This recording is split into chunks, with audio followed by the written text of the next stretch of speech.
Hello बच्चों। तो last class में हम लोगों ने देखा था मोशन इन वन डायमेंशन का डिस्प्लेसमेंट टाइम ग्राफ देख चुके हैं ऑलरेडी, ठीक है, एंड वेलोसिटी टाइम ग्राफ देख चुके हैं, ठीक है। हम लोगों का हम लोग डिस्प्लेसमेंट टाइम ग्राफ देख चुके हैं एंड वेलोसिटी टाइम ग्राफ हो चुका है हमारा। अब जो बचता है वो है एक्सीलरेशन टाइम ग्राफ, ठीक है, एक्सीलरेशन टाइम ग्राफ। तो आज हम लोग एक्सीलरेशन टाइम ग्राफ देखेंगे, ठीक है। देखिए, एक्सीलरेशन टाइम ग्राफ में बेसिकली तीन नेचर ग्राफ का होगा। एक एक्सीलरेशन कांस्टेंट होगा, एक एक्सीलरेशन कांस्टेंटली इंक्रीज करेगा, एक एक्सीलरेशन कांस्टेंटली डिक्रीज करेगा, ठीक है, इंक्रीजिंग, डिक्रीजिंग और कांस्टेंट, ठीक है। तो देखिए सर, एक्सीलरेशन भी चेंज करता है। हाँ जी, एक्सीलरेशन भी चेंज करता है, और जब एक्सीलरेशन चेंज करता है तो उसको बोलते हैं, देखिए, रेट ऑफ चेंज। आपने बाइक पे ट्रेवल किया है, गाड़ी में भी ट्रेवल किया है, तो क्या बोलते हैं, गड्ढा गुड्ढा आता है तो क्या बोलते हैं, जर्किंग, है ना। Rate of change of acceleration, देखिए, rate of change of acceleration is called jerk, is called jerk. Rate of change of acceleration is called jerk.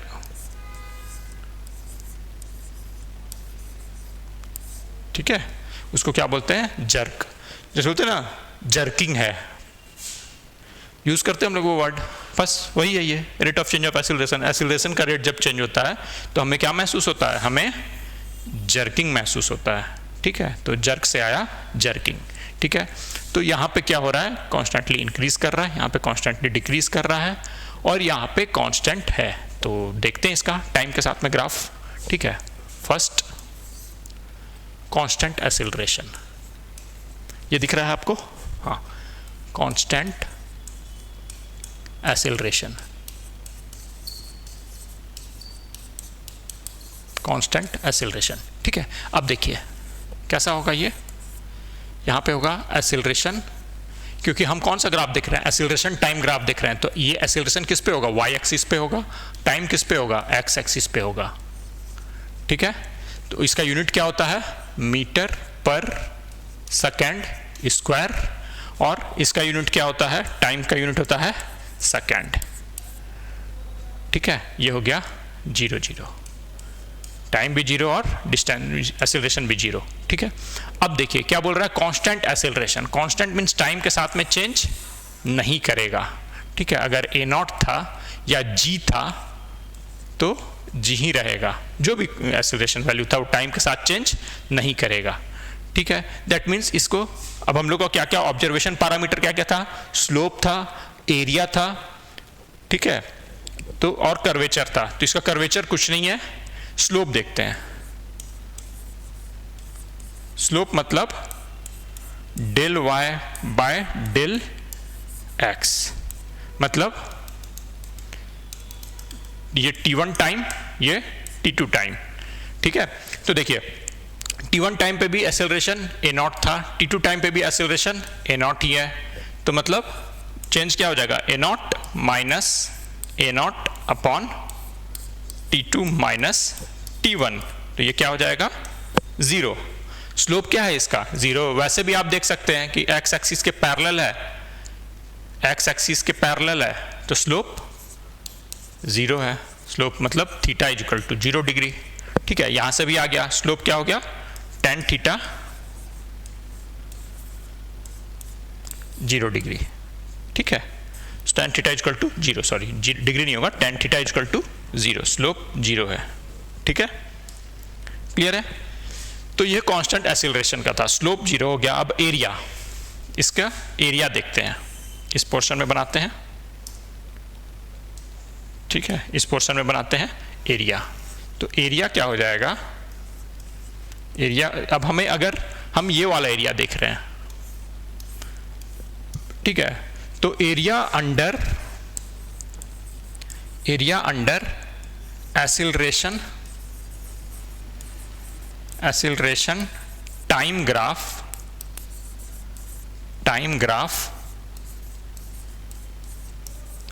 Gives change in velocity. सिर्फ वेलोसिटी नहीं बोलेंगे, क्या बोलेंगे? Change in velocity, change in velocity. ठीक है, area under acceleration time graph gives change in velocity, change in velocity. That means देखिए, acceleration लिखते हैं हम v डेल t, ऐसे लिखते हैं ना? नहीं, ऐसे नहीं लिखते हैं, फॉर्मूला से ही लिखना है। देखिए, एक्सीलरेशन होता है del v by del t होता है।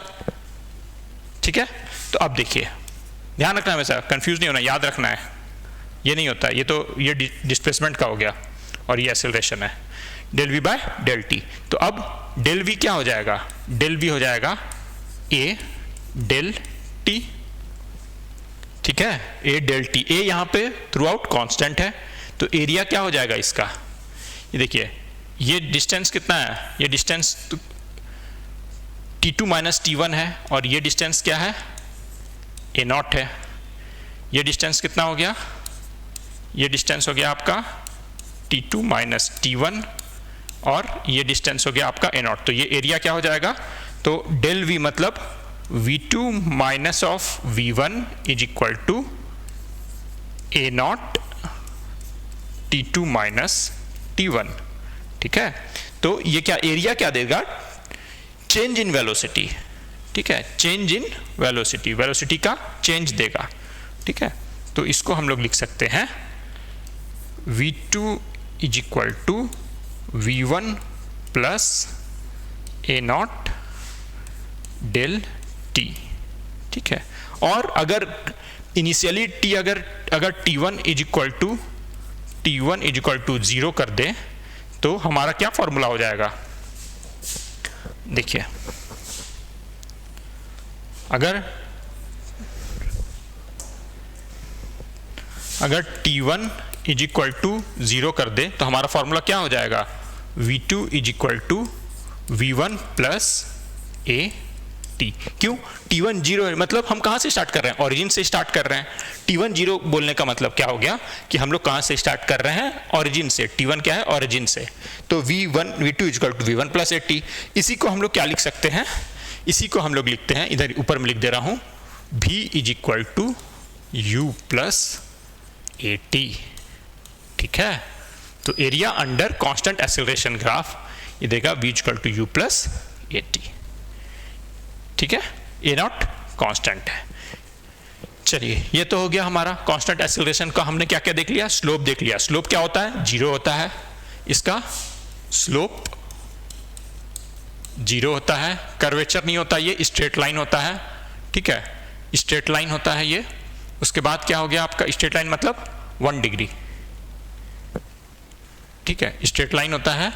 उसके बाद कर्वेचर नहीं होता, स्ट्रेट लाइन होता है। और एरिया क्या देता है? एरिया देता है आपका डेल वी। एरिया देता है डेल वी। चलिए, ये क्लियर है? ठीक है, और बाइक वाइक तो चलाते ही, आप लोग गाड़ी वगैरह भी चलाते हैं, स्कूटी साइकिल सब चलाते हैं। जब रास्ते पे चल रहे होते हैं तो देखते भी हैं कि चीज़ें कैसे मूव कर रही है ना? कभी तेज जा रही है, कभी स्लो जा रही है। और सिग्नल पे तो ध्यान से चलिएगा, उस समय हमें पता नहीं चलता rate of change of acceleration का भी। ठीक है, तो ये सब चीज़ें ध्यान पे रखिएगा, सिग्नल देख के क्रॉस करिएगा। चलिए, अब इसको हम लोग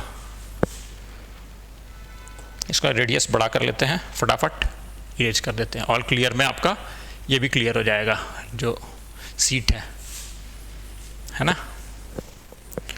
तो इसको हम लोग रब करते हैं और ये आज कंप्लीट कर लेंगे ये तीनों। फिर कल मतलब नेक्स्ट क्लास में हम लोग क्वेश्चंस करेंगे। ठीक है, आज इसको प्रॉपरली देख ले रहे हैं, एरिया अंडर और ये सब जो है जो भी है देख ले रहे हैं, कर्व को जिस पैरामीटर पे देखते हैं। फिर उसके बाद हम लोग क्या करेंगे?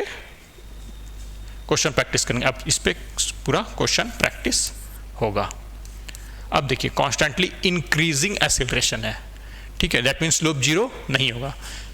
एक्सेलरेशन क्या करना है? इंक्रीज करना है। ये एक्सेलरेशन है, ये टाइम है, एक्सेलरेशन क्या होगा, इंक्रीज होगा, कॉन्स्टेंटली इंक्रीज। मतलब कॉन्स्टेंटली इंक्रीज मतलब रेट जो है इंक्रीजिंग का रेट क्या है वो कांस्टेंट है, इंक्रीजिंग का रेट क्या है वो कांस्टेंट है। मतलब ये अगर A1 है, ये A2 है, ये T1 है, ये T2 है, तो ऐसे बोल सकते हैं jerk is equal to slope is equal to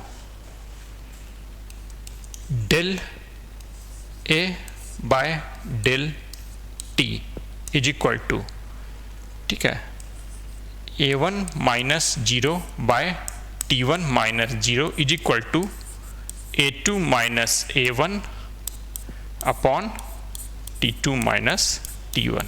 सब बराबर है, क्या है, सब बराबर है, ठीक है। जर्क कहलाएगा ये स्लोप, और इसका देखिए A2 माइनस A1, इसका मतलब ये क्या है, ये थीटा कांस्टेंट है। दैट मीन्स क्या हो गया, थीटा कांस्टेंट है और tan थीटा स्लोप दे रहा है। ये स्लोप क्या दे रहा है, tan थीटा, थीटा कांस्टेंट है, ठीक है। चलिए, तो ये हमारा निकल गया, स्लोप इसका दे देगा जर्क। अब देखिए यहाँ तक तो क्लियर है, ये सब चीज़ लिख सकते हैं इसमें। मतलब A1, ये A1 है, AI नहीं है, ठीक है। A1 by T1 is equal to A2 minus A1 by T2 minus T1, ठीक है। अब इसका एरिया क्या देगा, एरिया क्या देगा, चलिए एरिया भी देख लेते हैं, ठीक है। देखिए एरिया क्या देगा, अब हम अगर ये पोर्शन का, पहले ये वाला पोर्शन का एरिया लेते हैं, तो ये क्या देगा, एरिया कैसा है, ये कैसा है, ये ट्रायंगल है, इसको यहां बना लेते हैं। देखिए ये कैसा है, ट्रायंगल है, और ये है आपका T1, ये है 0, ठीक है, और ये है आपका इस पॉइंट पे था, ये है A1, मतलब ये हाइट हो गया A1, ये हो गया T1, ठीक है। तो एरिया क्या देगा,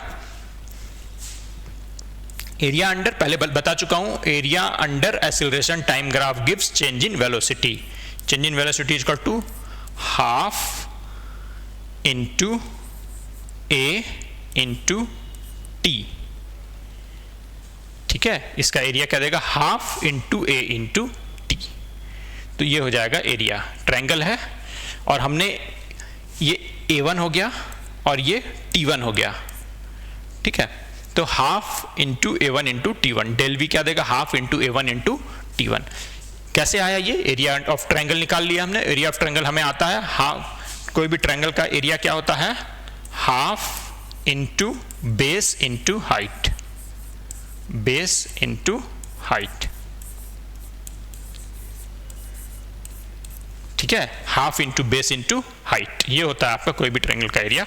तो अब यहाँ पे V2 minus of V1 is equal to half A1 T1। देखिए A1 में ले रहा हूं तो ओरिजिन से लिया, अगर आप ये वाला एरिया लेते तो कुछ नहीं करना, ये ट्रायंगल होता है एक, अगर आप ये वाला एरिया लेते, वो एरिया आपका होमवर्क है, आप लिखना एक बार अपने से, ट्राई करना, ठीक है। देखो ये वाला एरिया अगर आप लोगे, सॉरी, तो इसमें क्या हो जाएगा, इस टोटल एरिया के लिए आपको ये पोर्शन ट्रायंगल का क्या हो जाएगा, A2 माइनस A1, ठीक है। ये पोर्शन क्या हो जाएगा, ये पोर्शन हो जाएगा A1, ये रेक्टेंगल हो जाएगा, और ये टोटल हो जाएगा आपका T2 माइनस ऑफ T1, ठीक है, T2 माइनस ऑफ T1। तो यहां पे क्या क्या बनेगा, दो पोर्शन बनेगा, एक ये पहला पोर्शन, ये दूसरा पोर्शन, कुछ भी नाम दे दो, दूसरा उसको, इसको पहला मान लो, उसको दूसरा, जो भी है। एक रेक्टेंगल है, एक ट्रायंगल है। एक क्या है आपका, पहला क्या है, ट्रायंगल, दूसरा क्या है, दूसरा पोर्शन क्या है, रेक्टेंगल,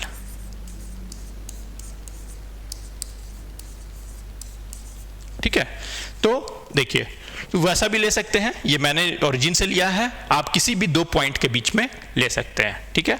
तो फाइनली क्या आएगा, आना यही है, ठीक है, v2 इज इक्वल टू क्या हो जाएगा, v1 plus half a1 t1 या हाफ a t, ठीक है।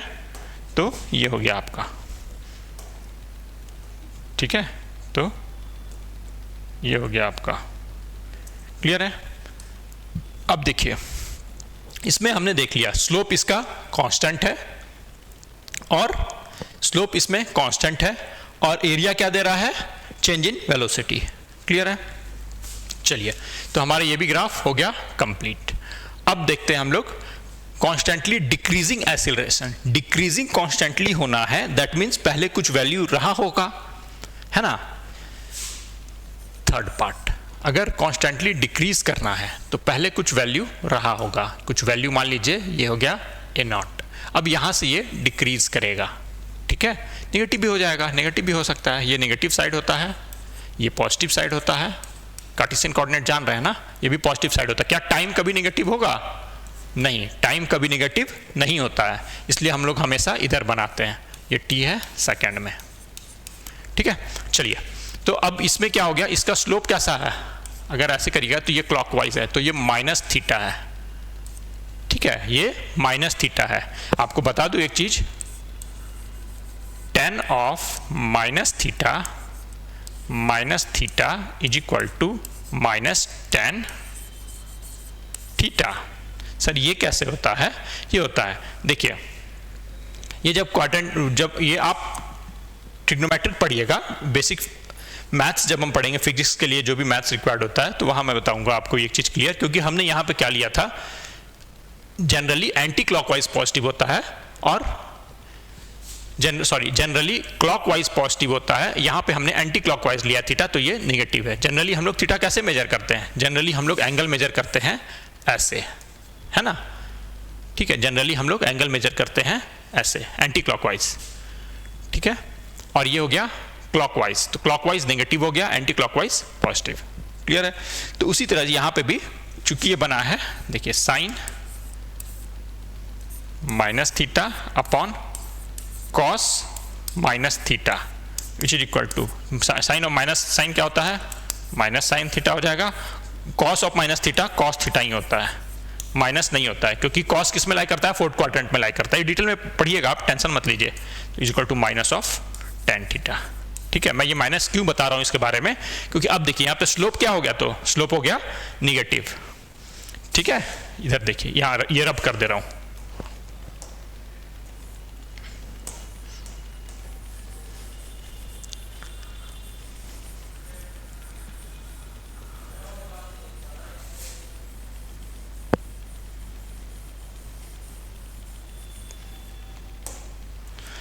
देखिए, ये आपका स्लोप आपका क्या है, माइनस tan थीटा, ठीक है। और मतलब ये क्या है, एक्सीलरेशन जर्क क्या है, निगेटिव है, एक्सीलरेशन क्या हो रहा है, डिक्रीज कर रहा है, ठीक है। तो एक्सीलरेशन क्या हो रहा है, डिक्रीज कर रहा है, ठीक है। टाइम क्या है, इंक्रीज कर रहा है, ठीक है। जब एक्सीलरेशन डिक्रीज कर रहा है, या फिर बोल सकते हैं कि एक्सीलरेशन का वैल्यू टाइम के साथ कम हो रहा है, दैट मीन्स कुछ फोर्स लग रहा होगा, है ना, या फिर, चलिए, ठीक है। अब इसको अगेन सेम वैसे ही लिखेंगे, एक्सीलरेशन यहां पे tan theta is equal to del a by del t, ठीक है। यहां पे a2 minus a1 upon t2 minus t1।